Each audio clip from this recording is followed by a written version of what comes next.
कहानी की शुरुआत में हम ड्रासा नाम की एक शार्प शूटर को देखते हैं जो पिछले कई घंटों से एक टनल में छुपी हुई है। दरअसल वह यहाँ अपने शिकार का इंतजार कर रही होती है। ड्रासा को पास के एयरपोर्ट पर एक गवर्नमेंट अफसर को मारने का टास्क दिया गया था। कुछ ही देर बाद रनवे पर एक प्लेन लैंड करता है। ड्रासा को जैसे ही अपना शिकार नजर आया उसने उसे कई किलोमीटर दूर से एक ही शॉट में खत्म कर दिया। ड्रासा अपना ये काम इतनी बारीकी से अंजाम देती है कि वहाँ पर मौजूद गार्ड्स को पता ही नहीं चलता कि गोली किसने और कहाँ से चलाई। मिशन कंप्लीट करने के बाद ड्रासा अपनी माँ की कब्र पर जाती है जहाँ उसका फादर पहले से ही मौजूद होता है। यहाँ हमें ड्रासा के बारे में एक और बात मालूम होती है कि जब भी वह किसी को अपनी राइफल से मारती है तो उस बुलेट के कवर को अपने पास रख लेती है और फिर वह इन बुलेट कवर्स को अपने पिता को सौंप देती है। दरअसल ड्रासा एक कॉन्ट्रैक्ट किलर थी, यानी वह पैसों के लिए लोगों को मारा करती थी और अब तक कई लोगों को मार चुकी थी। इसे लोगों को मारना तो बिल्कुल अच्छा नहीं लगता था, लेकिन अब यह काम उसका पेशा बन चुका था। इसलिए ड्रासा उन बुलेट्स के कवर्स को अपने फादर को पकड़ा देती, जिससे उसका दुख थोड़ा कम हो जाता। ड्रासा अपने पिता को बताती है कि मुझे एक और नया प्रोजेक्ट मिला है जो पूरे 1 साल तक चलेगा। शायद इस दौरान मैं आपसे मिल नहीं पाऊंगी। जिस पर ड्रासा के फादर जवाब देते हैं, तुम हर साल आती हो और मुझे कुछ गोलियों के कवर पकड़ा देती हो, मगर अगले साल ऐसा नहीं होगा। मेरा कैंसर का लास्ट स्टेज चल रहा है, मेरे पास अब ज्यादा वक्त नहीं बचा और अगर आने वाले दिनों में मेरी मौत नहीं हुई तो मैं खुद 14 फरवरी वैलेंटाइंस डे पर अपनी जिंदगी खत्म कर लूंगा, क्योंकि अब मेरे पास जीने की कोई वजह नहीं है। तुम्हारी माँ भी मर चुकी है और तुम भी अपने काम के चलते साल में 1-2 बार मुझसे मिलने आती हो, इसलिए हो सकता है ये हमारी आखिरी मुलाकात हो। ये सुनकर ड्रासा की आंखें भर आती हैं। अब यहाँ सीन शिफ्ट होता है और हम देखते हैं इस कहानी के दूसरे लीड कैरेक्टर लेवाई को। लेवाई की जिंदगी बिल्कुल भी ठीक नहीं चल रही थी। उसे अक्सर भयानक सपने आते थे और नींद उसकी आंखों से कोसों दूर चली जाती थी। एक रात जब उसकी आंख बुरे सपने से खुलती है तो लेवाई अपने घर से बाहर निकलकर समुद्र के किनारे पर आता है। यहाँ उसे थोड़ा बेहतर महसूस होता है और वह अपनी डायरी में कुछ लिखने लगता है। तभी लेवाई को अचानक उसके फोन पर एक मैसेज आता है। उस मैसेज में उसे एक एड्रेस दिया गया होता है जहाँ उसे जल्द से जल्द पहुंचने का कहा गया होता है। लेवाई बिना वक्त गंवाए एक मिलिट्री बेस पर पहुंचता है और वहां उसकी मुलाकात होती है एक लेडी ऑफिसर से जिसका नाम बार्तो है। बातचीत के दौरान हमें पता चलता है कि लेवाई कोई आम इंसान नहीं बल्कि एक आर्मी ऑफिसर था, लेकिन अब वह रिटायर हो चुका है और सिर्फ इतना ही नहीं, वह एक डेडली स्नाइपर भी रह चुका है। वह अब तक 200 से भी ज्यादा लोगों को स्नाइपिंग से मार चुका है। बार्तो लेवाई से कहती है, मैं तुम्हें एक मिशन पर भेजना चाहती हूँ क्योंकि तुम एक बहुत ही अच्छे स्नाइपर हो और ये सिर्फ तुम ही कर सकते हो। लेकिन मिशन पर भेजने से पहले बार्तो लेवाई से एक बहुत ही जरूरी सवाल पूछती है, अगर तुम इस मिशन पर गए तो क्या तुम्हें याद करने वाला पीछे कोई है? ये बात सुनकर लेवाई को कुछ अजीब लगने लगता है, लेकिन फिर वह जवाब देता है, नहीं, मेरा इस दुनिया में अब कोई भी अपना नहीं है। ये सुनकर वो लेडी लेवाई से कहती है, तुम तैयारी कर लो, कुछ घंटे बाद तुम्हें उस मिशन पर भेजा जाएगा और वहाँ तुम्हें 1 साल के लिए रहना है। इसके बाद लेवाई को बेहोश कर दिया जाता है और जब उसकी आंख खुलती है तो वह अपने आप को एक एरोप्लेन में पाता है। लेवाई कुछ समझ नहीं पाता कि आखिर उसे कहाँ ले जाया जा रहा है और उसे किस तरह का मिशन सौंपा गया है। इसलिए लेवाई वहाँ पर मौजूद एक सोल्जर से पूछता है, मुझे कहाँ ले जाया जा रहा है? लेकिन वह सोल्जर लेवाई की इस बात का कोई जवाब नहीं देता, बस इतना कहता है, अपना आईडी और वॉच हमें दे दो, ये सब तुम्हें तब वापस मिलेगा जब तुम्हारा मिशन पूरा हो जाएगा। थोड़ी देर बाद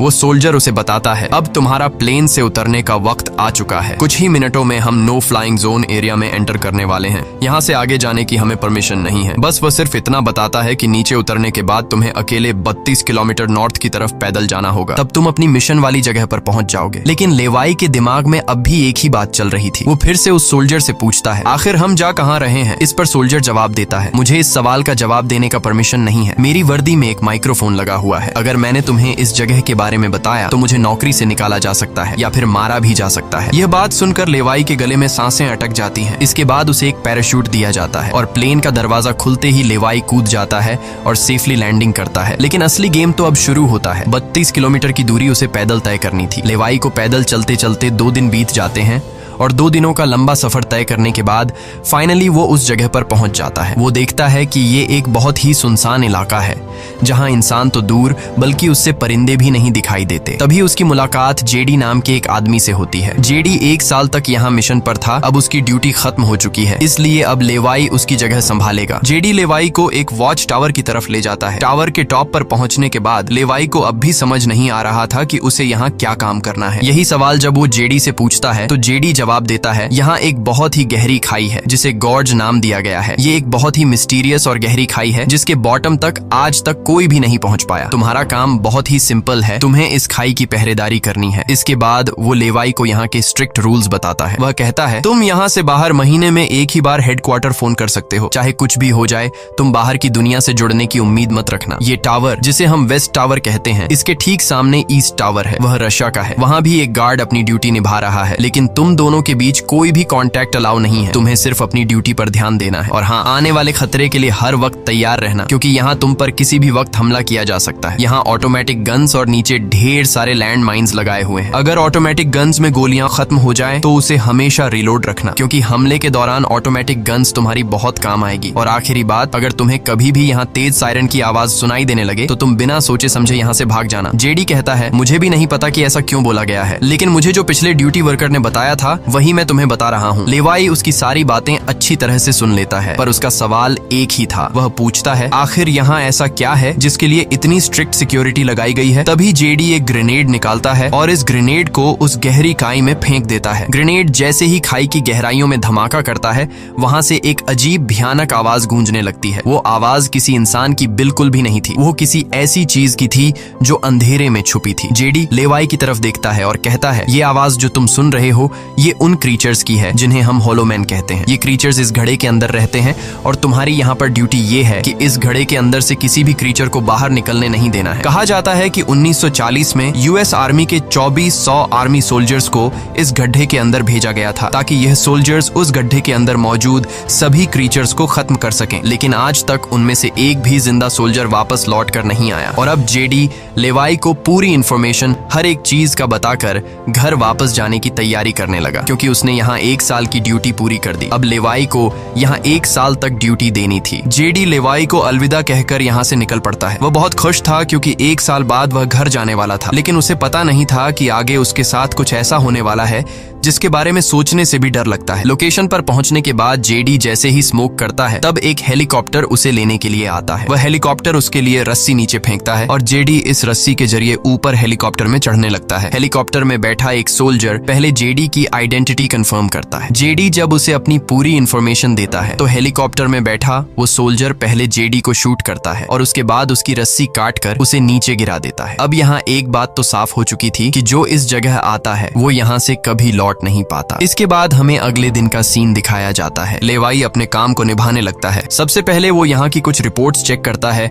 और जिन ऑटोमेटिक गन्स में गोलियां खत्म होती हैं उन्हें रीलोड करता है। इसी तरह से दिन गुजरते हैं और फिर 1 महीना। अब लेवाई को ये जगह बोरिंग फील होने लगी। वो सोचता है कि क्या 1 साल तक यहाँ बस अकेले ही रहना है, न किसी से बातचीत और न ही कोई एंटरटेनमेंट। इसीलिए टाइम पास करने के लिए वो अलमारी में रखी किताबें पढ़ने का सोचता है। जब वो अलमारी से किताबें निकालता है तो अचानक उसकी नजर अलमारी के पीछे की दीवार पर पड़ती है। उस दीवार पर कुछ नोट्स लिखे होते हैं। ये उन सभी लोगों के नोट्स थे जो इससे पहले इस टावर में अपनी ड्यूटी कर चुके थे। हर नोट में डर, अकेलापन और होलोमैन के खतरों का जिक्र था। एक दिन लेवाई को वेस्ट टावर से मशीन चलने की आवाज आती है। लेवाई जल्दी से अपने टेलीस्कोप से दूर से ईस्ट टावर को देखने की कोशिश करता है और तभी उसे एक लड़की दिखाई देती है और ये लड़की कोई और नहीं बल्कि ड्रासा होती है, जो कि उसकी अच्छी स्नाइपिंग की वजह से उसे इस टावर पर ड्यूटी दे दी गई थी। ड्रासा की खूबसूरती देखते ही लेवाई की नजरें उस पर जम जाती हैं, लेकिन लेवाई उससे बात नहीं कर पाता क्योंकि ऐसा करना रूल्स की खिलाफ वर्जी थी और ड्रासा को भी वेस्ट टावर में बैठे लेवाई के बारे में पता चल चुका था। अब इसी तरह से दिन गुजरते हैं और ये दोनों सोचते हैं कि क्या हमें एक दूसरे से बात करनी चाहिए या नहीं। कुछ दिन बाद ड्रासा का जन्मदिन आता है। अकेलेपन में घिरी हुई ड्रासा को लगता है कि उसे किसी से बात करनी चाहिए। वो लेवाई से बात करने की कोशिश करती है। ड्रासा एक व्हाइट बोर्ड के जरिए लेवाई से पूछती है, तुम्हारा नाम क्या है? इस पर लेवाई को रूल्स याद आते हुए कहता है कि नाम बताना अलाउड नहीं है, लेकिन ड्रासा मुस्कुराते हुए अपना नाम बताती है, मेरा नाम ड्रासा है। लेवाई भी ज्यादा न सोचते हुए अपना नाम बता देता है। ड्रासा बताती है कि आज मेरा बर्थडे है और ड्रासा अपने बर्थडे को सेलिब्रेट करते हुए डांस करने लगती है। ड्रासा लेवाई से पूछती है, क्या तुम्हें डांस करना आता है? लेवाई बताता है, नहीं, मुझे डांस करना बिल्कुल भी नहीं आता। जिस पर ड्रासा पूछती है, तो फिर तुम्हें क्या करना आता है? लेवाई जवाब देते हुए बोर्ड पर लिखता है, मैं शूटिंग थोड़ी बहुत अच्छी कर लेता हूँ। यहाँ ट्रासा उसकी शूटिंग स्किल्स चेक करने के लिए अपने टावर पर एक छोटी सी बॉटल उसके सामने रख देती है और लेवाई अपने टारगेट को निशाने पर रखते हुए एक ही गोली में उस बॉटल को फोड़ देता है। अब यहाँ ट्रासा भी पीछे रहने वाली नहीं थी। वह भी अपनी शूटिंग स्किल्स को दिखाते हुए लेवाई के टावर में रखी एक छोटे सी बॉटल को बिल्कुल परफेक्ट शूट कर लेती है, जिससे लेवाई को पता चलता है कि ट्रासा कोई आम लड़की नहीं बल्कि वह एक डेडली स्नाइपर है। धीरे धीरे दोनों की बातचीत बढ़ने लगती है। ट्रासा और लेवाई एक दूसरे को समझने लगते हैं, लेकिन तभी जब ये दोनों बातचीत में मसरूफ होते हैं, ट्रासा की नजर अचानक नीचे गड्ढे की तरफ जाती है। वो देखती है कि नीचे से कुछ भयानक क्रीचर्स यानी होलोमैन तेजी से वेस्ट टावर की तरफ चढ़ रहे हैं। वह जल्दी से लेवाई को अलर्ट करती है, नीचे देखो, तुम्हारी तरफ कुछ क्रीचर्स बढ़ रहे हैं। लेवाई जैसे ही नीचे देखता है, उसकी आंखें चौंक जाती हैं। नीचे सिर्फ एक या दो नहीं बल्कि हजारों क्रीचर्स ऊपर की ओर बढ़ रहे होते हैं। वो बिना वक्त गंवाए अपनी स्नाइपर राइफल उठाता है और एक एक करके क्रीचर्स को शूट करने लगता है, लेकिन क्रीचर्स की तादाद इतनी ज्यादा होती है कि लेवाई उन्हें अकेले संभाल नहीं पाता। इसलिए ट्रासा भी अपनी मशीन गन से गोलियां बरसाने लगती है। अब वेस्ट टावर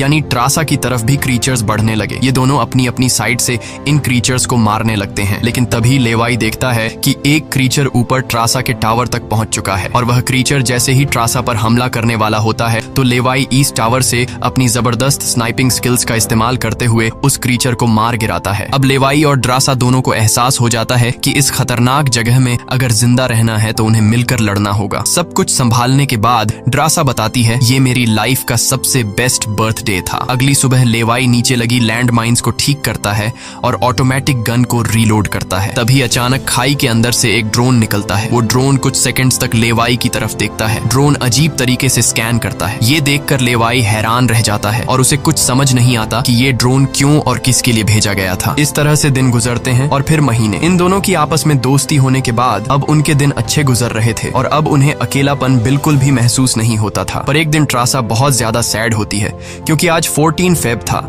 और उसे याद आता है कि उसके फादर ने कहा था कि अगर कैंसर की वजह से आने वाले कुछ दिनों में नहीं मरा तो वो 14 फेब के दिन खुद को मार देगा। और यहाँ ट्रासा बोर्ड पर लिखकर लेवाई को बताती है, आज मैं खुद को बहुत ही अकेली महसूस कर रही हूँ। अगर आज मेरे पास कोई होता तो बहुत अच्छा होता। लेवाई को भी पहले ही दिन से ट्रासा से मिलने का मन था और आज वह खुद को रोक नहीं पाता। वो ट्रासा के पास जाने का प्लान बना लेता है। वह एक रॉकेट लॉन्चर के जरिए ईस्ट टावर तक पहुंचने का जुगाड़ कर लेता है। अगली सुबह वो रॉकेट लॉन्चर का इस्तेमाल करके एक मजबूत रस्सी को ट्रासा की तरफ फेंकता है, जिसके बाद ट्रासा टावर के बाहर आती है और वो रस्सी को मजबूती से एक पेड़ के साथ बांध देती है ताकि लेवाई रस्सी के जरिए लटक कर ईस्ट टावर तक पहुंच जाए। लेवाई बिना देर किए उस रस्सी के सहारे ईस्ट टावर की ओर बढ़ने लगता है, लेकिन बीच में वो अटक जाता है क्योंकि आगे रस्सी की ढलान खत्म हो चुकी थी। इसलिए अब लेवाई हाथों की मदद से आगे बढ़ने लगता है और करीब आधा घंटा हाथों की मदद से सफर करने के बाद वो ट्रासा के टावर तक पहुंच जाता है। ट्रासा उसे वेलकम करती है और कहती है, तुमसे बहुत ही गंदी पसीने की बू आ रही है, इसलिए पहले तुम नहा लो, फिर मैं तुमसे मिलूंगी। लेवाई को ये सुनकर हंसी आ जाती है। वह कुछ कहता नहीं, बस सिर हिलाकर मान जाता है। ट्रासा यहाँ पर शरारत करते हुए उसके कपड़े दूर जाकर छिपा लेती है और सीसीटीवी कैमरा के जरिए लेवाई को देख रही होती है, जो टावर में मौजूद शावर में नहा रहा होता है। उसके बाद लेवाई और ट्रासा एक साथ बैठकर काफी देर तक बातें करते हैं। ट्रासा उससे अपनी पूरी स्टोरी बताती है और बताती है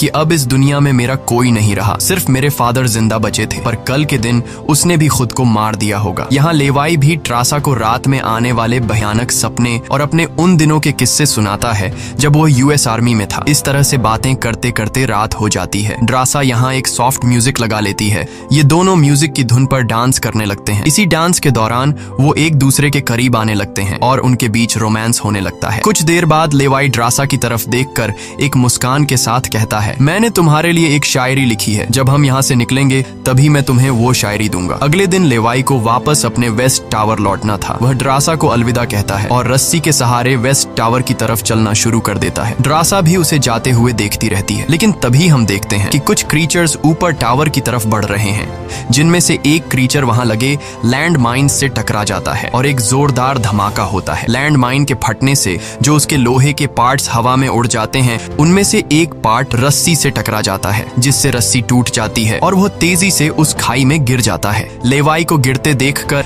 ट्रासा बिना सोचे समझे अपना पैराशूट उठाकर वह भी उस खाई में कूद जाती है। खाई की गहराई में गिरने के बाद द्रासा पानी की तेज बहाव वाली नदी में बहने लगती है। वह किसी तरह करके नदी से बाहर निकलकर किनारे तक पहुंच जाती है। दूसरी तरफ लेवाई की किस्मत अच्छी होती है कि वो एक बड़े से पेड़ पर गिरकर लटक चुका था। इतनी ऊंचाई से गिरने के बाद उसे चोटें तो काफी सारी आ जाती हैं, पर उसकी जान बच जाती है। जैसे ही उसकी आंखें खुलती हैं, वो देखता है कि एक बड़ा कीड़ा उस पर हमला करने के लिए बढ़ रहा है। वो खुद को बचाने की कोशिश करता है, पर तभी पेड़ की लकड़ी टूट जाती है और लेवाई नीचे पेड़ की जड़ों पर गिर जाता है। नीचे गिरते ही पेड़ की जड़ों ने उसे अपनी गिरफ्त में लेने लगती है और लेवाई को जकड़ लेती है। उससे पहले कि ये जड़ें लेवाई को मार देती, वहाँ ट्रासा पहुंच जाती है। वो जल्दी से चाकू निकालकर इन जड़ों को काटने लग जाती है, जिससे लेवाई आजाद हो जाता है। इसके बाद लेवाई और ट्रासा चारों ओर देखने लगते हैं। हर तरफ सन्नाटा और डर का माहौल छाया होता है। तभी अचानक पेड़ों की आड़ से कुछ क्रीचर्स निकलकर उन पर हमला कर देते हैं। यहाँ उनके बीच एक बड़ी फाइट होने लगती है। लेवाई अपनी बंदूक संभालता है और पहली गोली सीधे एक क्रीचर के सर में मारता है। एक के बाद एक दोनों ने मिलकर दोनों क्रीचर्स को खत्म कर दिया। यहाँ लेवाई की नजर क्रीचर की डेड बॉडी पर पड़ती है। वह देखता है कि क्रीचर ने वही आर्मी वर्दी पहन रखी थी जो किसी जमाने में अमेरिकन सोल्जर्स की होती थी। ये देखकर लेवाई के रोंगटे खड़े हो जाते हैं। तभी उसे जेडी की वो बातें याद आती हैं जब उन्होंने बताया था कि 1940 में 2400 सोल्जर्स के एक बड़े ग्रुप को इस खाई में भेजा गया था और वो सैनिक कभी वापस नहीं लौटे थे। उसके बाद लेवाई और ट्रासा एक अजीब भयानक सी जगह पर पहुंच जाते हैं। यहाँ का मंजर किसी बुरे सपने जैसा था। हर तरफ इंसानों के सड़े गले शरीर पड़े थे और सबसे अजीब बात यह थी कि इन शरीरों के अंदर से पेड़ पौधे उग आए थे। ऐसा लग रहा था जैसे कोई जानलेवा वायरस ने इस जगह को अपनी गिरफ्त में ले लिया हो। तभी अचानक पेड़ों के बीच से कुछ हलचल होती है। लेवाई और ट्रासा समझ जाते हैं कि क्रीचर्स एक बार फिर उनका पीछा कर रहे हैं। डर के मारे यह दोनों तेजी से भागने लगते हैं और एक टूटी फूटी चर्च में घुस जाते हैं। दरवाजा बंद करने के बाद सामने उन्हें एक अजीब सा नजारा दिखता है। हर तरफ इंसानों की लाशें पड़ी हुई थीं। उनकी हालत देखकर ऐसा लग रहा था जैसे उन्होंने खुद अपनी जान ले ली हो ताकि इस वायरस से बच सकें। अचानक एक बड़ी मकड़ी ट्रासा के ऊपर कूद पड़ती है और ढेर सारी और भी मकड़ियां निकल आती हैं। ये मकड़ियां साइज में काफी बड़ी होती हैं। जैसे ही स्पाइडर उन पर हमला करता है, लेवाई और ट्रासा मिलकर उसे खत्म कर देते हैं। दूसरी तरफ चर्च का दरवाजा वो क्रीचर तोड़कर अंदर आ जाते हैं। लेवाई और ट्रासा अपनी जान बचाने के लिए उन पर फायरिंग शुरू कर देते हैं और जैसे तैसे करके उनसे अपनी जान छुड़ाकर चर्च से बाहर निकल आते हैं। तभी लेवाई की नजर सामने पहाड़ में बनी एक पुरानी सुरंग पर पड़ती है। वह दोनों फौरन उस सुरंग के अंदर घुस जाते हैं। अंदर जाकर उन्हें पता लगता है कि असल में यह एक पुरानी लैब है। यहाँ हर जगह टूटी फूटी कांच, मशीन्स और पुराने जंग लगे हुए कंटेनर्स पड़े थे। यहाँ लेवाई को एक पुराना डीवीडी कैसेट मिलता है। लेवाई डीवीडी को प्ले करता है और स्क्रीन पर एक लड़की नजर आती है। वह लड़की कहती है कि हम लोग यहाँ एक सीक्रेट केमिकल मिसाइल प्रोजेक्ट पर काम कर रहे थे। हमारे साथ सैकड़ों साइंटिस्ट थे, पर एक दिन यहाँ भूकंप आया। भूकंप के तेज झटके से मिसाइल की केमिकल लीक हो गई। जहरीला केमिकल हवा में मिलने लगा। कुछ ही घंटों में लोग वायरस से इन्फेक्ट होने लगे। वह लड़की अपना पेट दिखाते हुए बताती है कि मैं भी इन्फेक्टेड हूँ। हालांकि हमने मिलिट्री को सब कुछ बताया। हमने उनसे कहा कि इस पूरे इलाके को बॉम्बिंग करके तबाह कर दिया जाए ताकि इन्फेक्शन और फैल न सके, लेकिन उन्होंने हमारी बात नहीं सुनी। इस वीडियो को देखने के बाद लेवाई को वहाँ एक नए जमाने का कंप्यूटर मिलता है। लेवाई को समझ नहीं आता कि इस जगह में आज के दौर का कंप्यूटर कैसे रखा गया है। लेवाई उसे ऑन करता है और उसमें मौजूद जानकारी को देखकर एकदम सुन रह जाता है। उसे डार्क लेक नाम की एक कंपनी के बारे में पता चलता है जो पैरामिलिट्री बनाने का काम करती है। ये कंपनी यहाँ से इन्फेक्टेड लोगों के सैंपल्स इकट्ठा करके अपने कंट्री के सोल्जर्स को सुपर सोल्जर्स में कन्वर्ट करने के लिए उन पर एक्सपेरिमेंट करती है। यही वजह है कि कोई भी देश इस जगह को मिटाना नहीं चाहता। इसके अलावा लेवाई को यह भी पता चलता है कि यह जो खाई है, यहाँ पर एक बहुत ही बड़ा मिसाइल है जिसकी एक्टिवेशन पर जब वो फटेगा तो 4.2 किलोमीटर की लंबाई में सब कुछ मिटा देगा। लेवाई और ट्रासा ये सारा राज समझ जाते हैं। उन्हें पता चल जाता है कि जिस लेडी बार्तो ने उन्हें यहाँ भेजा था वही इस जगह की ओनर है और वो इस जगह का गलत इस्तेमाल कर रही है। और इस जगह को सीक्रेट रखने के लिए लेडी बार्तो हमेशा ऐसे इंसान को यहाँ पर ड्यूटी के लिए चुनती थी जिसका पीछे कोई पूछने वाला नहीं हो, और उस इंसान को यहाँ साल भर ड्यूटी करने के बाद मार दिया जाता, जिस तरह से जेडी को मार दिया गया था ताकि वो बाहर आकर दुनिया को इस जगह के बारे में नहीं बता सके। ये सब जानने के बाद जैसे ही ये दोनों वहाँ से निकलते हैं, तभी एक घुड़सवार क्रीचर ट्रासा को रस्सी से जकड़कर अपने साथ ले जाता है। लेवाई ट्रासा की तलाश में यहाँ वहाँ भटकता है, लेकिन उसे ट्रासा कहीं दिखाई नहीं दे रही थी। तभी लेवाई एक ऐसी जगह पर पहुंचता है जहाँ एक बड़ी मिसाइल रखी हुई थी। ये वही मिसाइल थी जिसके बारे में डार्क लेक कंपनी के कंप्यूटर से लेवाई को जानकारी मिली थी। लेवाई को सब कुछ साफ समझ आ चुका था। असल में वॉच टावर में पहले रह चुके लोग जब यह कहते थे कि अगर सायरन की आवाज सुनाई दे तो जितनी जल्दी हो सके यहाँ से भाग जाना चाहिए, वो दरअसल इस मिसाइल की ही बात कर रहे थे। दूसरी तरफ ट्रासा अब उस क्रीचर के कब्जे में थी। ट्रासा खुद को छुड़ाने की कोशिश करती है और जैसे तैसे करके वो खुद को छुड़ा लेती है। आजाद होते ही ट्रासा और क्रीचर के बीच फाइट छिड़ जाती है। लेवाई भी ट्रासा को ढूंढते ढूंढते वहां पहुंच जाता है और वह भी फौरन क्रीचर पर हमला कर देता है और ये दोनों मिलकर उसे आग लगाकर जला देते हैं। और अब बारी आती है इन लोगों की यहाँ से निकलने की, मगर आगे का रास्ता और भी ज्यादा मुश्किल था। जैसे ही लेवाई और ट्रासा आगे बढ़ते हैं, सामने एक खतरनाक इलाका आता है जहाँ से निकलना एक बहुत ही बड़ा चैलेंज था। यहाँ इंसान और पौधे आपस में पूरी तरह से जुड़े हुए थे, जैसे कि वह किसी खतरनाक एक्सपेरिमेंट का नतीजा हो। खैर, ये लोग हर कदम को संभाल कर रखते हुए आगे बढ़ते हैं कि तभी ट्रासा का पैर फिसल जाता है, जिससे ये पौधे एक्टिवेट हो जाते हैं। वो ट्रासा को जकड़ लेते हैं, लेकिन यहाँ लेवाई हिम्मत दिखाते हुए आगे बढ़ता है और अपनी पूरी ताकत से ट्रासा को छुड़ा लेता है। वह बॉम्ब का इस्तेमाल करके वहां के पूरे प्लांट सिस्टम को उड़ा देता है। लेवाई ट्रासा को लेकर वहां से बाहर निकल आता है। थोड़ा सा आगे चलने के बाद उन्हें एक गैराज नजर आता है जहां पर एक गाड़ी खड़ी होती है। ये दोनों जल्दी से उस गाड़ी में बैठ जाते हैं और उस जगह से निकलने की कोशिश करने लगते हैं। आखिरकार कुछ दूरी तय करने के बाद उन्हें एक रस्सी नजर आती है जो ऊपर वॉच टावर तक जाती थी, लेकिन अब वो क्रीचर्स भी उनका पीछा करते हुए वहां तक पहुंच चुके थे। अब यहाँ रस्सी को हाथों से पकड़कर ये लोग अगर ऊपर चढ़ते तो ये क्रीचर्स इन्हें मार देते। इसलिए लेवाई समझदारी से काम लेते हुए जीप को रस्सी से बांधकर ऊपर चढ़ने लगते हैं। ये लोग जीप को इसलिए रस्सी से बांध लेते हैं ताकि ये दोनों जीप में बैठकर उनके हाथ क्रीचर्स के साथ लड़ने के लिए फ्री हों। वो क्रीचर्स उन पर हमला करते हैं और यहाँ उनके बीच एक बड़ी फाइट होती है, लेकिन वो क्रीचर्स तादाद में काफी ज्यादा थे, इसलिए वो इन पर भारी पड़ रहे थे। यहाँ लेवाई के दिमाग में एक आइडिया आता है। वह जीप की पेट्रोल टैंक इन क्रीचर्स पर लीक कर देता है, जिससे निकलने वाले तेल को आग लगाकर उन सभी क्रीचर्स को जला देता है और आखिर में ये लोग उस जीप की रस्सी काटकर उसे नीचे छोड़ देते हैं, जिससे वो सभी क्रीचर्स मारे जाते हैं। इस तरह से ये लोग फाइनली ऊपर चढ़ने में कामयाब हो जाते हैं। अब इन दोनों को पता चल चुका था कि अगर ये दोनों यहाँ साल भर ड्यूटी कर भी लें तब भी आखिर में इन दोनों को मार दिया जाएगा। इसलिए अब ये दोनों एक बड़ा फैसला करते हैं कि अब वो इस जगह की रक्षा नहीं करेंगे बल्कि इस जगह को तबाह कर देंगे, ताकि इनकी तरह कोई दूसरा सोल्जर यहाँ पर न फंस सके और इस जगह का गलत इस्तेमाल बंद हो जाए। ये सब करने के बाद ये दोनों यहाँ से दूर जाकर एक नई जिंदगी की शुरुआत करेंगे। यहाँ ट्रासा कहती है, मेरे पास फ्रांस में छुपने के लिए एक जगह है, हम वहाँ जाकर शादी करेंगे और आगे की जिंदगी वहीं पर बिताएंगे। लेवाई ट्रासा की बात मान जाता है और अब वह कहता है, मुझे वापस अपने टावर पर जाना होगा। मैं वहाँ जाकर टावर में एक बॉम्ब फिट करूंगा और साथ ही इस मिसाइल को भी एक्टिवेट कर दूंगा, जिससे यह पूरी जगह तबाह हो जाएगी। जिसके बाद लेवाई रस्सी की मदद से अपने टावर तक पहुंच जाता है। इस बीच लेडी बार्तो लेवाई से कांटेक्ट करती है और सवाल करती है, क्या तुम इस गड्ढे के अंदर गए थे, क्योंकि किसी ने हमारे कंप्यूटर को ऑन किया है। लेवाई यहाँ पर झूठ बोलकर बताता है, नहीं, मैं वहाँ नहीं गया था। लेकिन बार्तो जानती है कि लेवाई झूठ बोल रहा है। उन्होंने सिक्योरिटी कैमरास में सब कुछ देख लिया था कि लेवाई और ट्रासा दोनों गड्ढे के अंदर गए थे। फिर भी वो अपनी बात को आगे बढ़ाते हुए कहती है, अगर तुम नहीं गए तो फिर जाहिर सी बात है कि यह सारा काम उस वेस्ट टावर वाले गार्ड का है। तुम एक काम करो कि उस वेस्ट टावर वाले इंसान यानी ट्रासा को मार दो, क्योंकि उसने रूल तोड़ा है। यहाँ लेवाई हाँ तो बोल देता है, लेकिन बार्तो को पता चल चुका था कि यह उसे नहीं मारेगा और वह समझ चुकी थी कि ये दोनों अब यहाँ से भागने वाले हैं और बाहर जाकर दुनिया को इस जगह के बारे में बता देंगे। इसीलिए वह खुद हेलीकॉप्टर में यहाँ पहुँचती है। लेकिन बार्तो के पहुँचने से पहले ये दोनों अपनी पूरी तैयारी कर चुके थे। लेवाई टावर से काफी दूर जाकर अपनी लाइफ का सबसे लंबा शॉट लेता है और सीधा उस टावर पर गोली मारता है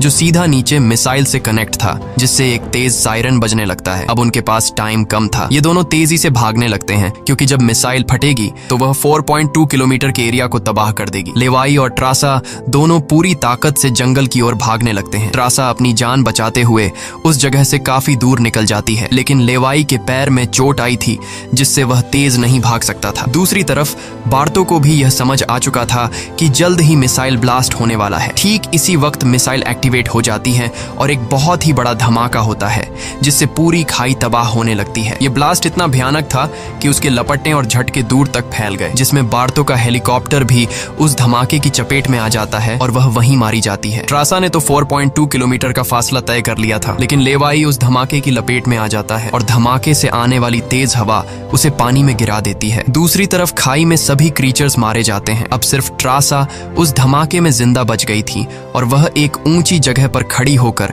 लेवाई का इंतजार करने लगी। इंतजार करते करते रात हो जाती है, लेकिन लेवाई का कोई अता पता नहीं चलता। वो समझ जाती है कि अब लेवाई जिंदा नहीं रहा, जिसके बाद कहानी यहाँ से कुछ महीने आगे शिफ्ट होती है। ट्रासा लेवाई की लिखी हुई कविता को पढ़ती है। हर एक एक शब्द में उसे लेवाई की यादें महसूस होती हैं। आंखों में आंसू लिए वो अपने दिल को संभालने की कोशिश करती है। अब ट्रासा एक नई जिंदगी की शुरुआत करते हुए फ्रांस के एक होटल में वेट्रेस की जॉब करने लगती है। लेकिन फिर अचानक एक दिन ट्रासा के सामने लेवाई आकर खड़ा हो जाता है। वह जिंदा था। लेवाई को देखकर ट्रासा की आंखें खुली की खुली रह जाती हैं। वह खुशी के मारे दौड़कर लेवाई को गले लगाती है और इसी के साथ यह कहानी खत्म हो जाती है। अगर वीडियो आपको अच्छी लगी हो तो हमारे चैनल को सब्सक्राइब और वीडियो को लाइक जरूर कीजिएगा।